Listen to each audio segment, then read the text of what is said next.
Shri Ubaidullah. Sir, സംസ്ഥാന തലം വരെ സ്കൂൾ കലോത്സവങ്ങൾ വളരെ ഭംഗിയായിട്ട് കഴിഞ്ഞു സർ. എന്നാൽ സംസ്ഥാന കലോത്സവം കഴിഞ്ഞിട്ടും സബ് ജില്ലാ റവന്യൂ ജില്ലാ കലോത്സവങ്ങൾ നടത്തിയ പണം ഇതുവരെയും ബന്ധപ്പെട്ട അധ്യാപകർ കിട്ടിയിട്ടില്ല. അത് സാർ, ഇപ്പോൾ റവന്യൂ ജില്ലക്ക് 43 ലക്ഷവും സബ് ജില്ലക്ക് 2.5 ലക്ഷം രൂപ ഇതാണ് അനുവദിച്ചത്.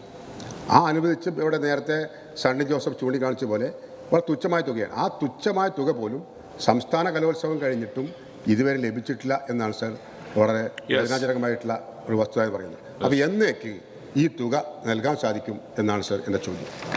സാർ, എത്രയും വേഗം കൊടുക്കണം എന്ന് തന്നെയാണ് ഗവൺമെൻറ് ആഗ്രഹിക്കുന്നത്. സാർ, നമ്മുടെ സാമ്പത്തികമായിട്ടുള്ള പ്രശ്നങ്ങളുണ്ട്, അത് തീർച്ചയായിട്ടും പരിഹരിച്ച് ഫണ്ട് താഴേക്ക് എത്രയും വേഗം തന്നെ കൊടുക്കാനുള്ള നടപടി സ്വീകരിക്കുന്നതാണ്.